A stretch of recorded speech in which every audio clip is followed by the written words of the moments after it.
ఎద్దేసిన ఎవుసం రైతు ఏడ్చిన రాజ్యం ఎప్పుడు బాగుపడలే. సేమ్ గట్లనే ఉన్నది ఇప్పుడు పరిస్థితి. పాపం రైతులకు దిక్కుముక్కు లేకుండా పోయింది. రాష్ట్ర ప్రభుత్వం ధాన్యం కొనాలని చెప్పినా కూడా ఇగో గిట్ల చేసిండ్రు గీ దళారిగాళ్ళు.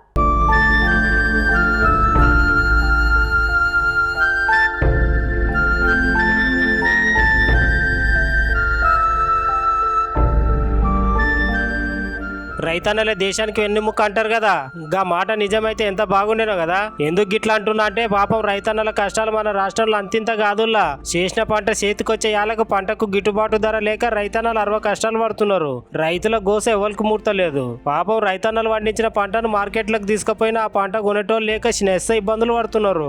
రాష్ట్ర సర్కార్ రైతుల నుంచి వడ్ల గింజలను కొనుగోలు సజావుగా జరగాలని ఆదేశించిన గిన్నె కింది స్థాయి వరకు అవి అమలు అయితేనే లేవు.